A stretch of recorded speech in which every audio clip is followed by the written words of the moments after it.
Hello बच्चों, कैसे हैं आप लोग। आशा करता हूं कि आप लोग अच्छे होंगे। हमने शुरू किया था डायनेमिक्स में हमने बहुत सारी बातें कर ली है। ये हमारा लास्ट लेक्चर होगा थ्योरी का।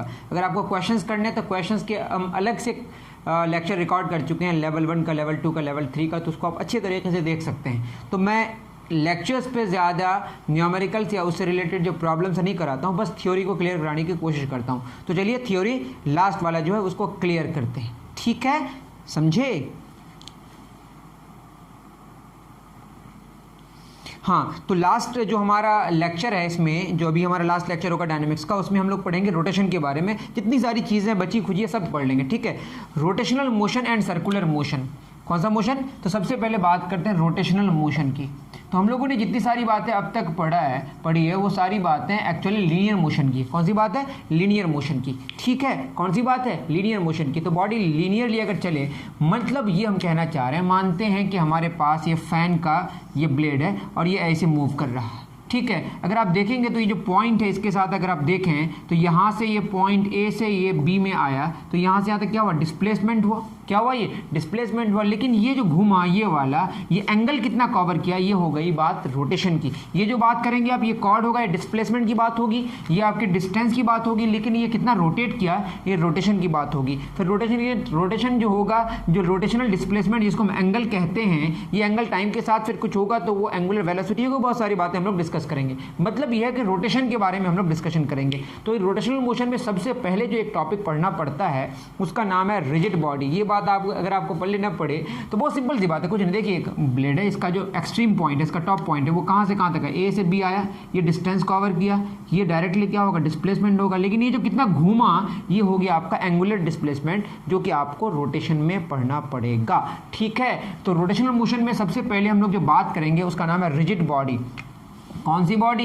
Rigid body. सब डेफिनेशन ये वहाँ जान ले कि मैं लिखाने वाला हूँ नहीं, मैंने कभी लिखाता हूँ। रिजिड बॉडी ये कहता है कि अगर इसमें एक्सटर्नल फोर्स लगाएंगे तो इसके एक्सटर्नल फोर्स इस बॉडी पर लगाने की वजह से उसमें कोई डिफॉर्मेशन नहीं होगा। मतलब ये आप ये समझें, इसमें अगर मान लो मैं फोर्स लगाऊँ, इसमें मान लेते 3 पार्टिकल्स थे ए बी सी। इसमें फोर्स लगाने की वजह से ए बी सी के बीच का जो रिलेटिव डिस्टेंस है, दोनों के बीच का जो डिस्टेंस है, इसमें कोई बदलाव नहीं आएगा। ए बी सी का जो एक पोजीशन है वो चेंज तो होगा, लेकिन ए और बी के बीच का जो एक रिलेटिव पोजीशन है, मतलब ए और बी के बीच का जो डिस्टेंस है, उसमें कोई बदलाव नहीं आएगा। ना तो वो दूर जाएगा और नहीं नजदीक आएगा। इसका मतलब ना तो वो कंप्रेस होगा और नहीं वो फैलेगा, ठीक है। मतलब डेंसिटी में कोई बदलाव नहीं आएगा। तो ए और बी के बीच का जो डिस्टेंस है उसमें बदलाव अगर ना आए, उसमें अगर एक्सटर्नल फोर्स लगाने के बाद भी, तो ऐसे बॉडी को हम लोग रिजिड बॉडी कहते हैं। और रोटेशनल मोशन में हम लोग रिजिड बॉडी के बारे में डिस्कस करेंगे। सिंपल सी बात है, रिजिड बॉडी कौन से बॉडी को कहेंगे? अगर उसमें एक्सटर्नल फोर्स लगाएं और उसके बीच का जो रिलेटिव पोजिशन है पार्टिकल्स का, उसमें कोई फर्क ना पड़े, इसको बोलते हैं सिस्टम ऑफ पार्टिकल्स। इसमें जैसे एक पार्टिकल है ए और दूसरा पार्टिकल है बी, हम फोर्स लगाए बाहर से एफ, ए और बी के बीच का डिस्टेंस मान लेते हैं 1 मीटर, वैसे बहुत ज़्यादा बोल दिए। अगर इसमें फोर्स लगाएं और ये आगे भी बढ़े तो ए और बी के बीच का जो डिस्टेंस है 1 मीटर, इसमें कोई बदलाव नहीं आए। ए आगे बढ़ेगा, बी भी आगे बढ़ेगा, लेकिन ए और बी के बीच का जो रिलेटिव पोजीशन है उसमें कोई बदलाव ना आए, तो उसको बोलेंगे रिजिड बॉडी। सिंपल सी बात है। और रिजिड बॉडी में क्या होता है? जो पार्टिकल्स हैं, कई पार्टिकल्स होते हैं, इसको बोलते हैं सिस्टम ऑफ पार्टिकल्स। क्या बोलते हैं इसको? System of particles. अभी आपका बस इंट्रोडक्शन है, मुझे लगता है पुरानी जो एडिशन की बुक है उसमें ये सारी बातें गिवन नहीं है, ठीक है। अब आते हैं इसमें, ये तो बात हो गई रिजिड बॉडी की। नेक्स्ट टॉपिक है इसमें types of motion of a rigid body. Types of motion of a rigid body. Types of motion. सबसे पहला कौन सा मोशन है? Translatory motion. कौन सा मोशन?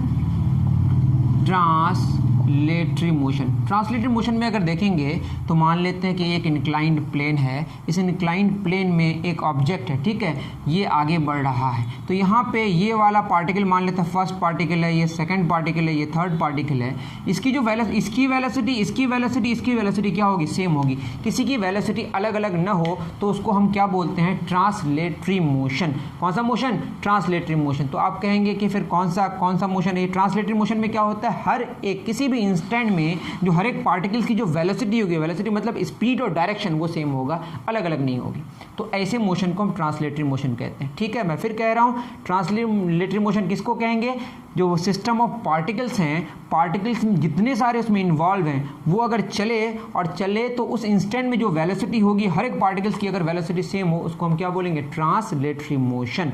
क्या बोलेंगे? अगर इसकी स्पीड बढ़ेगी तो सबकी स्पीड बढ़ जाएगी, लेकिन उस इंस्टेंट में जो स्पीड और डायरेक्शन होगी वो सेम होगी। इसको क्या बोलते हैं? Translatory motion. अब बात समझ आ गई। अब देखिए दूसरी बात अगर हम करें, आप सोचिए अगर हम बात करें इसकी, देखिए एक फ़ैन है, फ़ैन का ब्लेड के बारे में बात की है ना, ये मान लेते हैं उसका एक्सिस ऑफ रोटेशन है, ये ऐसे घूम रहा है। अब बताइए अगर ये मान लेते हैं ये जो इसका एक्सट्रीम पॉइंट है, ये पूरा एक चक्कर कंप्लीट करने में इसको लगा 5 सेकंड ज़्यादा बोल दिए, 1 सेकंड लगा, तो ये जो है सबसे एक्सट्रीम वाला पॉइंट है वो क्या सबसे ज़्यादा डिस्टेंस कवर किया, उसके अंदर वाला पॉइंट लेंगे तो थोड़ा कम डिस्टेंस कवर किया, उसके अंदर वाला और कम किया, तो सबसे उतने ही टाइम में सब तो एक रोटेशन कंप्लीट किया ना, सब ने उतने ही टाइम में एक रोटेशन कंप्लीट किया, लेकिन सबसे ज़्यादा डिस्टेंस किसने कवर किया? सबसे एक्सट्रीम वाला, टॉप वाला। मेरी बात समझ आ रही है?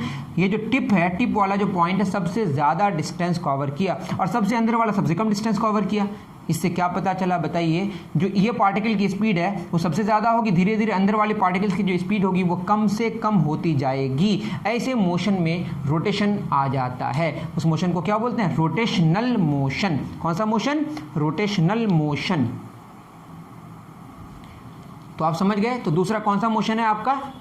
Rotational motion. तो रोटेशनल मोशन में क्या होता है?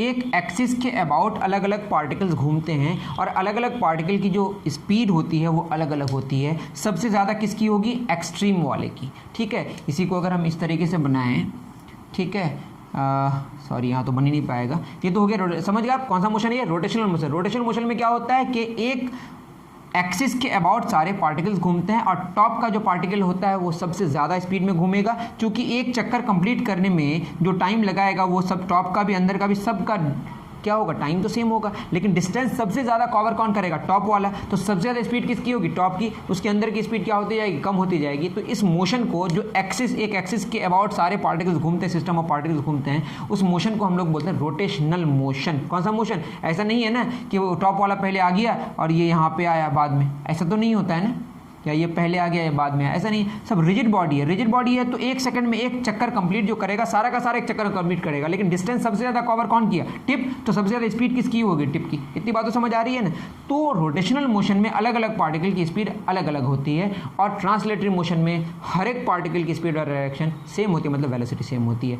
ट्रांसलेटरी मोशन में हर एक पार्टिकल की जो वेलोसिटी होती है वो सेम होती है, और रोटेशनल मोशन में हर एक पार्टिकल की वेलोसिटी अलग अलग होती है। ये बात आपको समझ आ गई होगी। ठीक है, यहाँ पे अलग अलग होती है।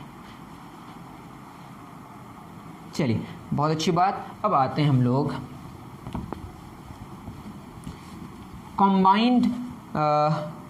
Combination of translation and rotation. तीसरा क्या है हमारा? Combination of translation and rotation.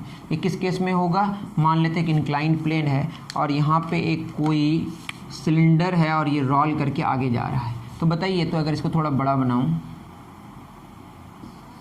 आप सोचिए रोल करके आगे बढ़ रहा है, तो यहाँ पे बहुत सारे पार्टिकल्स होंगे। सबसे ज़्यादा ये ऐसे घूम के ऐसे जाएगा, देखिए क्या होगा? फ्रिक्शन की भी ज़रूरत पड़ेगी, उससे बाद की बात है। ये ऐसे घूमेगा और आगे बढ़ेगा, तो इसका जो बीच वाला पार्टिकल है वो आगे जा रहा है, लेकिन यहाँ के जो पार्टिकल से घूम भी तो रहा है ना। सबसे ज़्यादा मान लेते एक चक्कर कंप्लीट किया, तो सबसे ज़्यादा डिस्टेंस कौन कवर करेगा? जो टिप में है, जो सबसे आगे है, जो टॉप में है, उसके अंदर वाले थोड़ा सा कम डिस्टेंस कवर, उसके अंदर वाला थोड़ा सा कम डिस्टेंस कवर करेगा।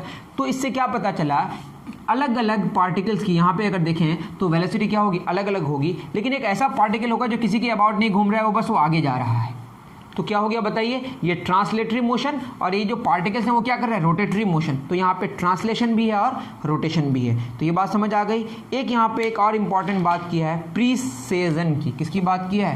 प्रीसेजन। ये बहुत इंपॉर्टेंट है। आपने एक फ़ैन देखा होगा जो स्टैंड फ़ैन है, या आप वो फ़ैन देखे होंगे जो आपका वॉल में लगा हुआ रहता है, वॉल फ़ैन। उसमें देखे होंगे वो तो वो जो फ़ैन के जो ब्लेड्स हैं वो तो घूमते ही हैं एक एक्सिस के अबाउट, लेकिन वो फिर ऐसे ऐसे भी होता है ना, ऐसे ऐसे ऐसे ऐसे। जो एक्सिस है वो एक्सिस भी अगर रोटेट करे, एक्सिस ऑफ रोटेशन जो है, पहले से एक एक्सिस ऑफ रोटेशन है जो ब्लेड जिसके अबाउट घूमता है, और वो जो एक्सिस है वो भी अगर ऐसे ऐसे घूमे तो उसको हम बोलते हैं प्रीसेजन। ये केस होता है आपका लट्टू का। तो लट्टू को अगर आप क्या करेंगे, जो लट्टू होता है, लट्टू ही ना बोलते हैं इंग्लिश में, जो क्या बोलते हैं इसको बोलते हैं हम लोग टॉप। ठीक है, जो टॉप है जिसको हम लोग हिंदी में लट्टू कहते हैं, उस लट्टू को अगर आप ऐसे छोड़ देंगे, उसके बाद जो घूमेगा, लास्ट एक ऐसा सिचुएशन आएगा जब वो घूमते घूमते क्या करेगा? ऐसे ऐसे लुढ़केगा। ठीक है, ये आपका हमसे तो बढ़ने वाला है नहीं, ये ऐसे ऐसे ऐसे ऐसे घूमेगा, ठीक है। आप समझ रहे हैं, यहाँ पे दिया हुआ है, ये टॉप में देखे होंगे, ठीक है। तो टॉप का जो लास्ट वाला सिचुएशन होता है, जो कुछ ड्यूरेशन के लिए वो गिरने से पहले जो करता है वो बेसिकली कौन सा, ऐसे ऐसे घूम रहा है और ऐसे ऐसे हो रहा है, दैट इज़ कॉल्ड प्रीसीजन। आप तो समझ ही पा रहे होंगे, आप बहुत अच्छे बच्चे हो। हमारे पास जो टॉपिक्स बचे हुए हैं उस पर डिस्कशन कर लेते हैं, उसके बाद करेंगे हम लोग कहानी ख़त्म। चलिए प्रीसीजन की कहानी अब बात करते हैं सेंटर ऑफ मास की। किसकी बात करेंगे, सेंटर ऑफ मास, जो बहुत इंपॉर्टेंट टॉपिक है। चलिए शुरू करते हैं। Centre of mass, centre of mass किसको कहते हैं? सेंटर ऑफ मास कहते हैं, हमारे पास बहुत सारे पार्टिकल्स हो सकते हैं, इन्फिनाइट पार्टिकल्स होंगे, लेकिन अभी मानेंगे कि 2 ही पार्टिकल्स हैं, 3 ही। पार्टिकल का मतलब छोटा होना जरूरी नहीं है। जैसे यहाँ पे हम इनके यहाँ पेन को हम पार्टिकल माने, कितने पार्टिकल, 2, 2, 4, 2, 6, 2, 8 पार्टिकल इसमें, ठीक है। तो सिस्टम ऑफ पार्टिकल्स जो होंगे, उसमें जो पार्टिकल है उसको हम बड़ा भी मान सकते हैं, छोटा भी मान सकते हैं, हम अपने अकॉर्डिंग उसको मानेंगे, ठीक है। मानते हैं सेंटर ऑफ मास की बात करें, और हमारे पास क्या है, कोऑर्डिनेट सिस्टम है, ठीक है, एक्स वाई, ठीक है। कहीं पे भी हमारा मान लेते हैं 2 पार्टिकल्स, एक सिस्टम है, इस सिस्टम में हमारा क्या 2 पार्टिकल्स हैं, इसको मान लेते हैं एक थ्रेड से जोड़ दिया, और ये थ्रेड बहुत ही हल्का है, इसको हम इग्नोर कर सकते हैं, इसके मास को मान लेते हैं, इसका मास m1 है और इसका मास कितना है m2, और इसका जो लोकेशन है, ठीक है, इसका जो लोकेशन है x1, y1, और इसका जो लोकेशन है कोऑर्डिनेट पॉइंट वो क्या x2, y2।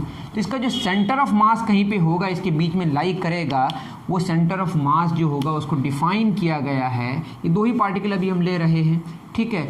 ये है आपका, मान लेते हैं इसका सेंटर ऑफ मास जहाँ पे लाई कर रहा है, ये x, y है। तो सेंटर ऑफ मास मतलब XCM अगर हम लें, x सेंटर ऑफ मास और y सेंटर ऑफ मास, ये हो जाएगा m1 x1 plus m2 x2 over m1 plus m2। ये आपका सेंटर ऑफ मास का क्या है, डेफिनेशन है। इसी तरीके से सेंटर ऑफ मास को हम लोग जानेंगे, ठीक है। और जो y सेंटर ऑफ मास होगा वो क्या होगा, m1 y1 plus m2 y2 over m1 plus m2। ये क्या है, इनमें क्वेश्चंस करेंगे तो आपको बात समझ अच्छे तरीके से आएगी, ठीक है। ये कब समझ आएगा आपको, जब क्वेश्चंस करेंगे। क्या करेंगे, क्वेश्चंस करेंगे। तो क्या हो जाएगा, देखिए अगर हम बात करें कि सेंटर ऑफ मास बीच में कब होगा, आप खुद बताइए। अगर सेंटर ऑफ मास का मतलब जहाँ पे जो बहुत सारे पार्टिकल्स हैं, कोई एक पॉइंट मानेंगे जहाँ पे उसका क्या कंसंट्रेटेड हो, मास कंसंट्रेटेड हो। मतलब हम ये कहना है, जैसे ये पूरा पेन है, तो इस पेन में तो हर जगह मास ही मास है, लेकिन आप देखेंगे कि सबसे कहाँ पे इसका मास कंसंट्रेटेड है, ये ऐसे करके हम लोग देख सकते हैं, देखिए, है ना। जहाँ पे ये क्या हो गया, जहाँ पे ये बैलेंस हो गया, वो जो पॉइंट है that is centre of mass, ठीक है। इतना आप समझ जाएं। एक्चुअली यहाँ पे सेंटर ऑफ ग्रेविटी की बात होती है, यहाँ पे ग्रेविटी चूंकि कांस्टेंट है, तो जहाँ पे सेंटर ऑफ मास होगी वहीं पे सेंटर ऑफ ग्रेविटी होगी। ये फॉर्मूला अभी आप नोट डाउन करें, ठीक है। अब आप ये बताएं कि अगर m1 और m2 क्या हो जाए, सेम हो जाए। अगर क्या सेम हो जाए, if m1 is equal to m2, इसको क्या मान लेते हैं m, तो आप बताइए जो सेंटर ऑफ मास होगा वो कहाँ पे लाई करेगा, ये सेम हो जाए, that is mx1 plus mx2 बटे m plus m, that is m common, x1 plus x2 over 2m, mm cancel, तो कितना आ जाएगा x1 प्लस x2 ओवर 2। ये बेसिकली क्या है, बीच में है, इसको मिड पॉइंट कहते हैं। ये बेसिकली क्या है बताइए, मिड पॉइंट। कौन सा पॉइंट, उसी तरह YCM निकल के आएगा, ये आएगा y1 प्लस y2 ओवर 2। कब, जब दोनों मासेस, 2 पार्टिकल से बना एक सिस्टम है, मान लेते हैं ये एक हमारा सिस्टम है, यहाँ पे एक पार्टिकल रखा हुआ है, यहाँ एक पार्टिकल रखा हुआ है, और दोनों पार्टिकल का मास सेम हो जाए तो उसका सेंटर ऑफ मास एग्जैक्टली बीच में होगा। मतलब ये है कि अगर इसमें मासेस अगर क्या हो, यूनिफॉर्म हो, ये बात में समझेंगे आप, तो इसका जो सेंटर ऑफ मास होगा वो एग्जैक्टली बीच में लाई करेगा। लेकिन आप समझें, ये आपका अगर मार्कर है, ये मार्कर का ये वाला साइड प्लास्टिक से बना हुआ है और ये वाला साइड आयरन से बना हुआ है, तो सेंटर ऑफ मास किधर शिफ्ट करेगा, राइट साइड शिफ्ट करेगा। आप इतना ही ख्याल रखें, ठीक है। तो सेंटर ऑफ मास क्या होता है, एक ऐसा पॉइंट, एक ऐसा लोकेशन, एक ऐसा पॉइंट जिस पॉइंट में मानते हैं कि सारा का सारा मास किसी एक रिजिड बॉडी का, एक बॉडी का क्या है, कॉन्सेंट्रेटेड है। हो सकता है वो बॉडी के ऊपर हो या बॉडी के अंदर हो या बॉडी से बाहर हो, कहीं पे भी हो सकता है। ये आपको फॉर्मूला याद रखना है सेंटर ऑफ मास का, m1 x1 plus m2 x2 बटे m1 प्लस m2, ठीक है। इसी तरीके से अगर 3 पार्टिकल्स का होगा तो m1 x1 plus m2 x2 plus m3 x3 divided by m1 plus m2 plus m3। इस तरह y वाला निकलेगा, इस तरह z वाला भी निकलेगा, अगर इसको अगर हम 3D में जानेंगे तो। इससे बहुत सारी बातें हम लोग जानेंगे, बस इतना ही आपको जानना है। आपको इतना ज़्यादा चिंता करने की इसमें कोई आवश्यकता है ही नहीं, ठीक है। तो सेंटर ऑफ मास क्या होता है, बहुत सारे मान ले कोई सिस्टम है, उस सिस्टम में पार्टिकल्स हैं, उन पार्टिकल्स की अगर हम बात करें, उन पार्टिकल्स को हटा के एक ऐसा लोकेशन के बारे में डिस्कशन करें कि सारा का सारा बॉडी का जो मास है वहाँ हम कंसंट्रेटेड मान है, ये मानते हैं, बस मान लेते हैं कि एक हमारा सर्कुलर कोई रिंग है, ठीक है, ये रिंग है, ठीक है, इसका ये अगर यूनिफॉर्म मास का मतलब यहाँ हर यूनिफॉर्म डेंसिटी हर जगह मास सेम डेंसिटी का है, ठीक है, तो उसका जो सेंटर ऑफ मास होगा वो यहाँ पे लाई करेगा, ये आप समझ जाए। ये मानेंगे कि यहाँ पे इसका मास कंसंट्रेट है, अलग बात है इस रिंग का मास यहाँ पे थोड़ा सा भी नहीं है, तो इसको कैसे जानेंगे, इसको ऐसे मानेंगे कि यहाँ पे इसका मास कंसंट्रेट, इसको अगर इस तरह से हम बैलेंस कर सकते हैं, इस तरह से बैलेंस कर सकते हैं, इस तरह से कर सकते हैं, इस तरह से कर सकते हैं, जहाँ पे इसका मीटिंग पॉइंट होगा उसको बोलेंगे सेंटर ऑफ मास। अभी हम लोगों के केस में सेंटर ऑफ मास और सेंटर ऑफ ग्रेविटी सेम होगा, क्योंकि ग्रेविटी को हम क्या माने, कांस्टेंट। ये सब केसेस अभी आप डिस्कस नहीं, इतना ही जान ली। सेंटर ऑफ मास का मतलब ये है कि एक हम पॉइंट चूज करेंगे, एक ऐसा पॉइंट, जैसे ये हमारी किताब है, इसको ऐसे अगर हम इसको यहाँ पे क्या कर दें, उंगली की नोक में जहाँ पे इसको बैलेंस कर सकें, वो जो पॉइंट होगा वो होगा आपका सेंटर ऑफ मास का। जैसे आप फुटबॉल के केस में जानते हैं, ठीक है, फुटबॉल के केस में एकदम सेंटर में अलग बातें होगा, लेकिन यहाँ पे हम लोग करते हैं, लेकिन उसी एक्सिस में कहीं पे लाई करता है सेंटर ऑफ मास। मेरी बात समझ आ रही है? तो सेंटर ऑफ मास होता क्या है, सेंटर ऑफ मास एक पॉइंट होता है उस बॉडी का, जिस बॉडी में हम मानते हैं कि सारा का सारा मास क्या है, कंसंट्रेटेड है, जिसका फॉर्मूला हमारा क्या है, सेंटर ऑफ मास का, ये हुआ m1x1 प्लस m2x2, अगर n पार्टिकल्स है तो क्या होगा mn(xn) और m1 प्लस m2 कहाँ तक जाएगा, mn तक। इसको लिखने का और एक तरीका है, इसको सिग्मा से लिखते हैं। देखिए 1 1 2 2 इस तरह से आगे बढ़ रहा है, तो आई का वैल्यू 1 से लेकर कहाँ तक होगा, n तक, दैट इज mi(xi) और क्या होगा समेशन mi। मेरे हिसाब से ये आपके लिए टफ हो जाएगा, आप इतना बस इतनी बात समझे, इसी को लिखने का ये तरीका है। और आई का वैल्यू 1 से लेकर कहाँ तक, n तक, ये एक लिखने का आपका तरीका है। अगर बात समझ आ जाए तो बहुत अच्छी बात। सेंटर ऑफ मास का डिस्कशन हम लोग बाद में और अच्छे से करेंगे। जैसे यहाँ पे एक सिचुएशन दिया है, जो एक सेंटर ऑफ मास है, ये आपका m1x1 प्लस m2x2 बटे m1 प्लस m2। अगर एक मास अगर गायब कर दें, सारा सेंटर ऑफ मास कहाँ लाई करेगा, m2 पे ही, तो m1 अगर 0 हो जाए तो 0 into x1 plus m2x2 over 0 plus m2, तो क्या बचेगा m2x2 बटे m2। सिंपल सी बात है, कहाँ पे लाई करेगा, x2 वाले पोजीशन पे ही। ठीक है, मेरी बात समझ आ रही है, यही बात है और कुछ नहीं। ठीक है, बाद में आप समझिएगा, बस आप सेंटर ऑफ मास के बारे में इतना जान लीजिए कि अगर मतलब मान लेते हैं कि 3 पार्टिकल्स हैं या 2 पार्टिकल्स हैं, दोनों का मास सेम हो, तो उसका सेंटर ऑफ मास कहाँ लाई करेगा, एग्जैक्टली बीच में। आपके पेन के केस में आपने देखा, आप ये अभी centre of mass centre of gravity एक ही जगह मानेंगे, ये जहाँ पे क्या कर जाएगा, जहाँ पे बैलेंस हो जाएगा वहीं पे कहीं लाई करेगा, क्या आपका सेंटर ऑफ मास और सेंटर ऑफ ग्रेविटी। अभी ग्रेविटी को हम क्या माने, कांस्टेंट माने। ये छोटी सी बात थी, चलिए आगे बढ़ते हैं। मुझे लगता है समझने में परेशानी हो तो बता दीजिए, ठीक है। नेक्स्ट हम लोग बात करेंगे किसकी, सर्कुलर मोशन की। किसकी बात करेंगे, सर्कुलर मोशन। ये थोड़ा आपको टफ लगेगा ये वाला टॉपिक, ये सारे टॉपिक जो भी हम करा रहे हैं। सर्कुलर मोशन में आप जानते ही हैं, सर्कुलर मोशन जो सर्कल में चले वो सर्कुलर मोशन है, ठीक है। अब सर्कुलर मोशन में सबसे पहला जो हम टर्म के बारे में बात करेंगे उसका नाम है एंगुलर डिस्प्लेसमेंट। क्या नाम है, एंगुलर डिस्प्लेसमेंट। बेसिकली एंगल को ही हम लोग एंगुलर डिस्प्लेसमेंट कहते हैं। मानते हैं कि फ़ैन का ये टिप है, या ये आप मान लेते हैं कि मिनट का जो हैंड है उसका टिप है, ये ऐसे रोटेट कर रहा है, ठीक है। ये जो रोटेट करेगा, ये जो एंगल बनाएगा, ये एंगल, इसी को बोलते हैं हम लोग एंगुलर डिस्प्लेसमेंट। इसको ऐसे बताया गया, जैसे अगर हम मान लेते हैं ओरिजिन फिक्स करें, ये 0 आपका एंगल है, ठीक है, तो ये क्या होगा, यहाँ पे θ1 होगा और यहाँ पे कितना होगा, θ2। तो θ1 से θ2 ये कितना हो जाएगा बताइए, ये होगा θ2 माइनस θ1, दैट इज को बोलेंगे डेल्टा थीटा।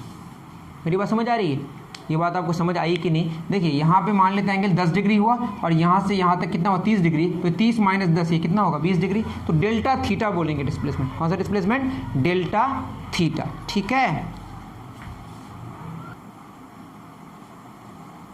सिंपल सी बात है, यहाँ से यहाँ तक जो एंगल कवर होगा उसी को हम क्या बोलेंगे, एंगुलर डिस्प्लेसमेंट। डेल्टा थीटा क्यों लिखे, हम एक और यहाँ पे हमने 0 रेफरेंस लिया, यहाँ से यहाँ तक 10 डिग्री, यहाँ से यहाँ तक 30 डिग्री, तो ये अगर आपका 10 डिग्री हुआ और ये पूरा कितना हुआ 30 डिग्री, तो ये कितना हो जाएगा 30 degree minus 10 degree, that is 20 degree. तो एंगल्स का जो डिफरेंस है वही क्या देगा आपको, एंगुलर डिस्प्लेसमेंट। मतलब ये एंगुलर पोजीशन है और ये एक आपका एंगुलर पोजीशन है, तो एंगुलर पोजीशंस का जो डिफरेंस है वो देगा एंगुलर डिस्प्लेसमेंट। आप सिंपली जाने जो एंगल कवर होगा वही आपका क्या होगा, एंगुलर डिस्प्लेसमेंट, ठीक है। यहाँ से लेकर यहाँ तक जो हुआ ये इसको हम बोलेंगे डेल्टा थीटा, ठीक है। इसको क्या बोलेंगे, एंगुलर डिस्प्लेसमेंट। इसका यूनिट क्या होता है बताइए, SI यूनिट इसका होता है रेडियन, आपने जाना होगा पाई रेडियन ही होता है 180 डिग्री, अगर नहीं जानते तो जान लें। पाई रेडियन कितना होता है 180 डिग्री। अब इसको आप कन्वर्ट कर सकते हैं, अगर 1 डिग्री की बात करें तो कितना रेडियन हो जाएगा, पाई बटे 180 रेडियन। रेडियन में पावर सी सिंबल देते हैं, बट देना कोई ज़रूरी नहीं है, बट डिग्री में डिग्री का लिखना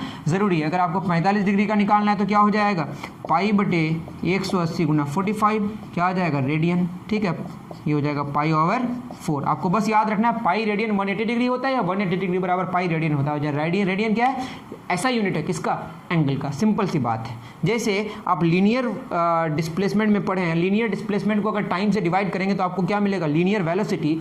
उसी तरीके से यहाँ पे अगर आप जो एंगुलर डिस्प्लेसमेंट है, ये एंगुलर डिस्प्लेसमेंट का यूनिट डिग्री और रेडियन हुआ, उसी तरह से यहाँ पे एंगुलर डिस्प्लेसमेंट हुआ, उसी तरह क्या होगा यहाँ पे एंगुलर वेलोसिटी। क्या होगा, एंगुलर वेलोसिटी। मान लेते कुछ एंगुलर डिस्प्लेसमेंट हुआ डेल्टा टी टाइम में, डेल्टा थीटा डिस्प्लेसमेंट हुआ, तो यूनिट टाइम में कितना हो जाएगा, डेल्टा थीटा बटे डेल्टा टी। इसी को हम लोग बोलते हैं एंगुलर वेलोसिटी, जिसका सिंबल हम लोग ओमेगा लिखते हैं। एंगुलर वेलोसिटी है ये, एंगुलर फ्रीक्वेंसी नहीं है, ये अलग चीज़ है। कभी कभी angular velocity angular frequency same चीज़ होती है, लेकिन आप ख्याल में रखें कि एंगुलर वेलोसिटी और एंगुलर फ्रीक्वेंसी दोनों में डिफरेंस है। ठीक है, ये बात हो रही है किसकी, एंगुलर वेलोसिटी की। That is displacement, angular displacement और टाइम टेकन का जो रेशियो है, या यूनिट टाइम में जितना एंगुलर डिस्प्लेसमेंट कवर होगा, उसी को हम लोग एंगुलर वेलोसिटी कहेंगे। इसका ऐसा यूनिट क्या हो जाएगा बताइए, रेडियन पर सेकेंड या रेडियन पर सेकेंड ऐसे। ठीक है, डिग्री पर सेकेंड हम लोग नहीं लिखते हैं, सिंपल सी बात है। अब नेक्स्ट ये हो गया एंगुलर। अब आते हैं यूनिफॉर्म सर्कुलर मोशन में। इसमें आते हैं uniform circular motion. Uniform circular motion क्या कहता है कि कोई पार्टिकल है वो किस में घूमे, सर्कल में घूमे, सर्कल में घूमे और उसकी स्पीड कांस्टेंट रहे।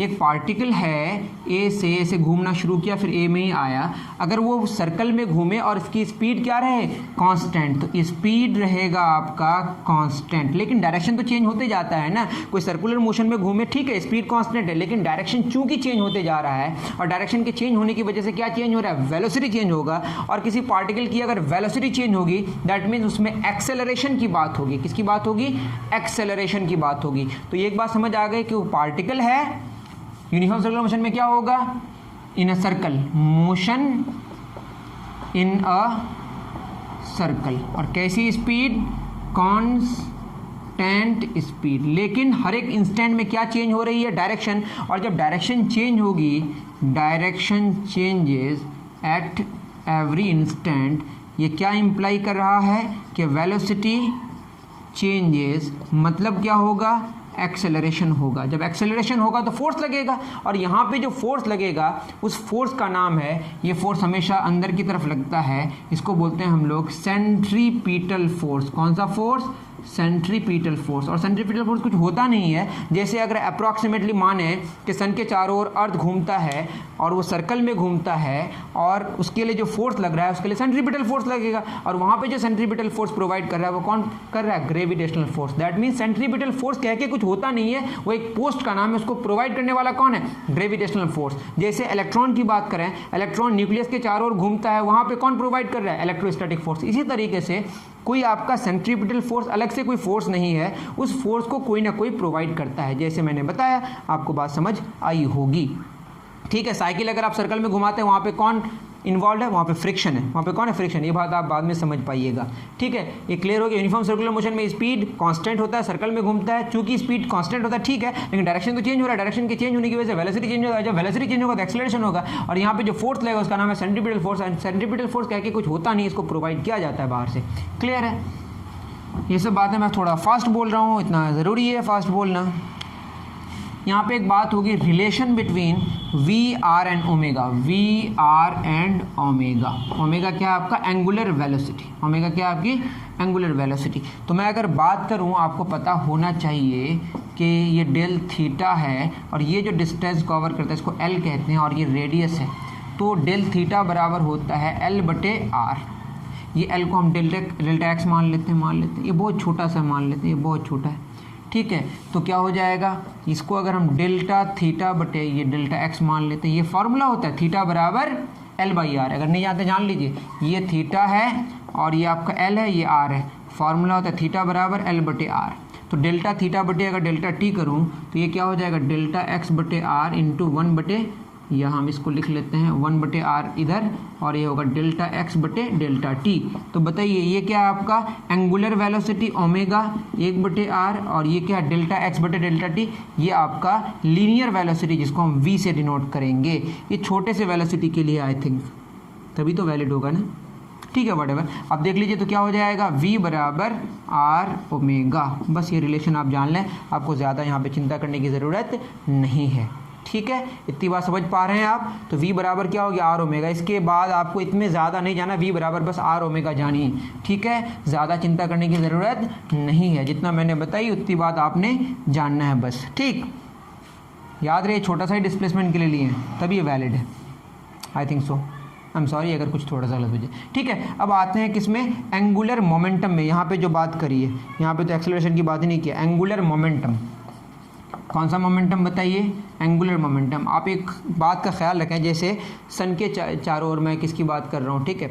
सन के चारों ओर कौन घूमता है बताइए, अर्थ घूमता है, वो इलिप्टिकल ऑर्बिट में घूमता है, वहाँ पे जो कांस्टेंट रहता है वो एंगुलर मोमेंटम कॉन्जर्व रहता है। मोमेंटम का फॉर्मूला क्या होता है, मोमेंटम का फॉर्मूला होता है मास इंटू वेलोसिटी, लेकिन यहाँ पे जो मास इंटू वेलोसिटी के साथ होगा नॉर्मल डिस्टेंस, और यहाँ पे नॉर्मल डिस्टेंस हमेशा क्या होगा, देखिए यूनिफॉर्म सर्कुलर मोशन की बात करें, ये आपकी वेलोसिटी का डायरेक्शन है और ये आपका रेडियस है, इन दोनों के बीच एंगल कितना 90 डिग्री। तो आपको कॉस थीटा साइन थीटा के बारे में यहाँ डिस्कशन नहीं करना है, बस एंगुलर मोमेंटम को सिंबल दिया जाता है एल, इसका फॉर्मूला होता है momentum into normal distance r. बस यहाँ पे एंगल इसलिए इन्वॉल्व नहीं होगा, जब एंगल 90 डिग्री होगा और साइन 90 डिग्री यहाँ पे होगा, साइन 1 होता है।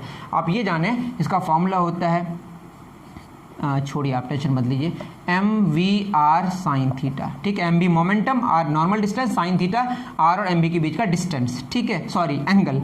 तो यहाँ थीटा 90 डिग्री है, साइन 90 डिग्री हो जाएगा, साइन 90 डिग्री कितना होगा 1, इसलिए इसको लिखने की जरूरत नहीं, बस एम वी आर लिखेंगे आप। और वी क्या होता है बताइए, वी होता है आर ओमेगा इंटू आर, तो फॉर्मूला हो जाएगा एम ओमेगा स्क्वायर आर, ठीक है। इसका यूनिट क्या होगा, ये तो आपका क्या है बताइए, ये तो पहले से पता है किलोग्राम मीटर पर सेकंड, और इसका रेडियस का डिस्टेंस मतलब डिस्टेंस का नॉर्मल डिस्टेंस का यूनिट मीटर, तो किलोग्राम मीटर स्क्वायर पर सेकंड क्या होगा इसका, किलोग्राम मीटर स्क्वायर। बस इतना जाना, एंगुलर मोमेंटम की बात यहाँ पे हमने करी और आपको जानना है तो मैंने बता दिया। नेक्स्ट होगा पीरियड की बात। पीरियड मतलब एक साइकिल जो कंप्लीट करेगा, एक सर्कल एक कंप्लीट करेगा ना एक साइकिल, ये साइकिल जो कंप्लीट करेगा इसमें जो टाइम लगेगा उसको हम क्या बोलेंगे, टाइम पीरियड। क्या बोलेंगे इसको, टाइम पीरियड। तो यहाँ पे टाइम पीरियड होगा, देखिए 2 पाई, ये जो पूरा कंप्लीट करेगा वो कितना हो जाएगा, पाई मतलब कितना डिग्री 180 डिग्री, तो 2 पाई कितना हो जाएगा 360 डिग्री। तो 2 पाई के लिए टी टाइम लगा, मतलब टी टाइम में कितना एंगल हुआ 2 पाई, तो यूनिट टाइम में कितना होगा 2 पाई बटे टी, ठीक है। इसको बोलते हैं हम लोग, इसको बोलते हैं एंगुलर फ्रीक्वेंसी। क्या बोलते हैं इसको, एंगुलर फ्रीक्वेंसी, ठीक है। टी टाइम में कितना एंगल हुआ 2 पाई, तो यूनिट टाइम में कितना हुआ 2 पाई बाई टी, ये होगा एंगुलर फ्रीक्वेंसी। वो था हमारा जो एंगुलर वेलोसिटी था वो डेल थीटा बटे डेल टी था, वहाँ पे एंगल को 2 पाई होना ज़रूरी नहीं है, यहाँ पे एंगल को 2 पाई होना पड़ेगा। और टी टाइम पीरियड मतलब एक कंप्लीट साइकिल में जितना टाइम लगा उसको टाइम पीरियड कहेंगे, 2 पाई को टाइम पीरियड से जो डिवाइड करेंगे उसको बोलेंगे एंगुलर फ्रीक्वेंसी, ठीक है। सिंपल सी बात है। ओमेगा बराबर 2 पाई बाई टी, या टी बराबर जो होगा वो क्या होगा 2 पाई बटे ओमेगा। और टी टाइम में एक साइकिल होगा तो एक में कितना होगा 1 बटे टी, इसको बोलेंगे हम लोग फ्रीक्वेंसी। क्या बोलेंगे, फ्रीक्वेंसी। तो फ्रीक्वेंसी क्या हो जाएगा, जस्ट 1 बटे टी हो जाएगा, ये होगा ओमेगा बटे 2 पाई, या ओमेगा बराबर 2 पाई फ्रीक्वेंसी। ये भी आप फॉर्मूला याद रख सकते हैं, सिंपल सी बात। नेक्स्ट आता है सेंट्रीपिटल फोर्स। इतनी बात आपको समझ आ गई। अब आते हैं हम लोग सेंट्रीपिटल फोर्स में। ये भयानक थोड़ा सा आपके लिए तेज़ हो गया, अगर आपको ऐसा लग रहा है कि बहुत टफ हो गया तो आई एम सॉरी, ठीक है। अब आते हैं सेंट्रीपिटल फोर्स। कौन सा force, centripetal force. Centripetal force क्या होता है, centripetal force, force mass into centripetal acceleration. इसमें फॉर्मूला आपको याद रखना v स्क्वायर बटे आर, ठीक है। सेंट्रीपिटल एक्सेलरेशन का फॉर्मूला क्या था, वी स्क्वायर। वी का है उस इंस्टेंट में उसकी जो वेलोसिटी होगी, ठीक है, और आर है रेडियस जिस सर्कल में वो घूमेगा। जितना कम अगर वेलोसिटी कांस्टेंट है, रेडियस कम होते जाएगा, सेंट्रीपिटल फोर्स बढ़ते जाएगा। तो जितना ज़्यादा मोड़ होगा उतना ज़्यादा आपको सेंट्रीपिटल फोर्स लगाना पड़ेगा। इसमें फॉर्मूला हमारा चेंज हो सकता है m इंटू, ठीक है, तो एक्सेलरेशन जो आपका सेंट्रीपिटल हुआ वो कितना वी स्क्वायर बटे आर, और वी कितना है ओमेगा आर उसका होल स्क्वायर बटे आर, मतलब ओमेगा स्क्वायर आर स्क्वायर बटे आर, आर कैंसिल कितना आ गया ओमेगा स्क्वायर आर, सिंपल सी बात। तो यहाँ लिख सकते हैं एम ओमेगा स्क्वायर आर, एक फॉर्मूला हो गया m v square by r, दूसरा हो गया एम ओमेगा स्क्वायर आर। उम्मीद है इतनी बातें आप समझ पा रहे होंगे। नेक्स्ट है हमारा पेरियोडिक मोशन। किसको बोलते हैं पेरियोडिक मोशन बताइए? अगर अपने मोशन को कोई, जैसे सर्कल में कोई घूम रहा है, अगर वो फिक्स्ड इंटरवल टाइम में सर्कुलर मोशन को अगर वो रिपीट करते जाए तो उस मोशन को हम लोग पेरियोडिक मोशन कहते हैं। तो पेरियोडिक मोशन क्या हो गया? अपने मोशन को, जैसा भी मोशन है, जैसे टू एंड फ्रो मोशन ही है, अगर वो अपने मोशन को फिक्स्ड इंटरवल ऑफ टाइम में क्या करे, रिपीट करे, तो उसको हम लोग पेरियोडिक मोशन कहते हैं। और ऑसिलेटरी मोशन क्या होता है बताइए, या वाइब्रेटरी मोशन क्या होता है? उसको टू एंड फ्रो मोशन को हम लोग क्या बोलते हैं? Periodic motion. और जो भी आपका ऑसिलेटरी मोशन होगा उसको मान लेंगे कि क्या है, वो पेरियोडिक। ठीक है। Simple harmonic motion, simple harmonic motion क्या होता है? देखिए अब आया SHM। सिंपल हार्मोनिक मोशन में जो होगा तो टू एंड फ्रो मोशन ही, जो रीस्टोरिंग फोर्स होगा वो डायरेक्टली प्रोपोर्शनल होगा किसका? एक्स का। मतलब ये डिस्प्लेसमेंट है। अब ये किसकी बात है मैं बता दूं, जैसे आपका ये है, ठीक है, सिंपल पेंडुलम। ये सिंपल पेंडुलम को अगर आगे आप लेके छोड़ दे तो ऐसे करेगा ना, ये इसका मीन पोजीशन है। मीन पोजीशन से जो डिस्प्लेसमेंट है, जितना ज़्यादा आप डिस्प्लेस करेंगे उतना ज़्यादा रीस्टोरिंग फोर्स लगेगा। ये रीस्टोरिंग फोर्स अगर ये जो आपका डिस्प्लेसमेंट है फ्रॉम द मीन पोजीशन उसके डायरेक्टली प्रोपोर्शनल हो, रीस्टोरिंग फोर्स इधर लगेगा।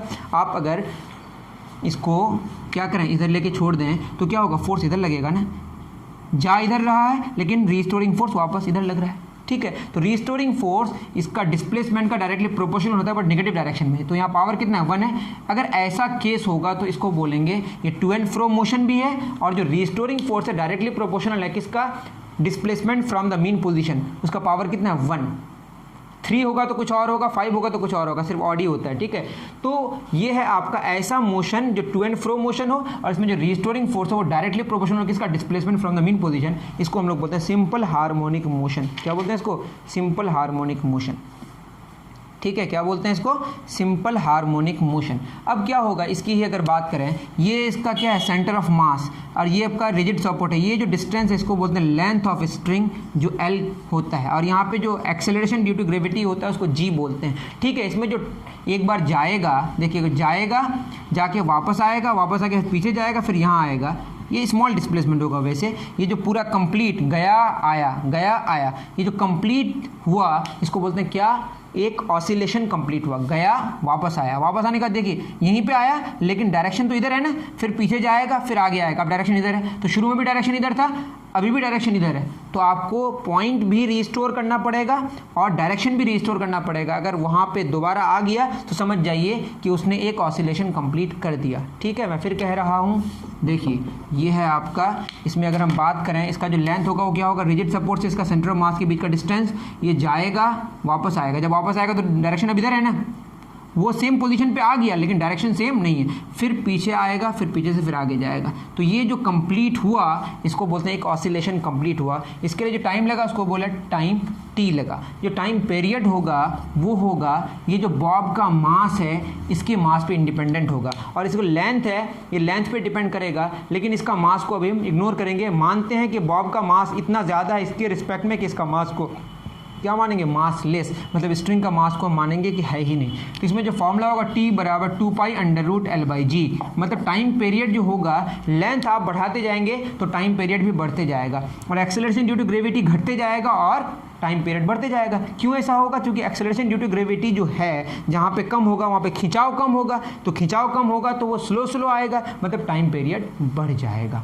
इसमें ऐसा होता है कि दोनों तरफ स्क्वायरिंग कर दें तो 2 स्क्वायर 4 हो जाएगा, पाई स्क्वायर और L/G का रूट तो खत्म हो जाएगा, तो हो जाएगा आपका G निकालने का यहाँ पे एक आता है G बराबर 4π² L/T²। कुछ एक्सपेरिमेंट को वहाँ से दिया हुआ है, उम्मीद है आप समझ पा रहे होंगे। इतनी सारी बात आप समझ पाए कि टाइम पीरियड है वो लेंथ पे डिपेंड करेगा, वो प्रोपोर्शनल होगा पावर हाफ का, और G का इन्वर्सली प्रोपोर्शनल होगा पावर हाफ का। ठीक है। G बढ़ने से टाइम पीरियड बढ़ेगा, G घटने से टाइम पीरियड बढ़ेगा, और L के बढ़ने से टाइम पीरियड बढ़ेगा। और G अगर 0 हो जाए जहाँ पे एक्सेलरेशन ड्यू टू ग्रेविटी है ही नहीं तो वापस आ पाएगा, खिंचाव ही नहीं होगा तो वापस कैसे आ पाएगा? मतलब टाइम पीरियड इन्फिनिटी हो जाएगा। और G यहाँ से हमने निकाला, और कुछ एक्सपेरिमेंट के बारे में कुछ दिया हुआ कैसे कैसे करना है वो आप जान लीजिएगा। ठीक है, इतनी बात आप समझ पा रहे होंगे। बहुत बहुत शायद आपको मज़ा आया होगा या बहुत टफ लगा होगा, आई डोंट थिंक। मुझे लगता है कि ये थोड़ा सा आपके लिए हाई फाई टॉपिक हो गया, इसमें कोई शक नहीं है। नया वाला एडिशन में सारी चीज़ें ऐड किया हुआ, इसलिए मैंने इसको करा दिया और हमारा हो गया चैप्टर ख़त्म। तब भी आपको कोई परेशानी हो, कुछ भी चाहिए तो आप कमेंट सेक्शन में ज़रूर देखें और आप डिस्क्रिप्शन ज़रूर चेक करें। Okay, thank you very much.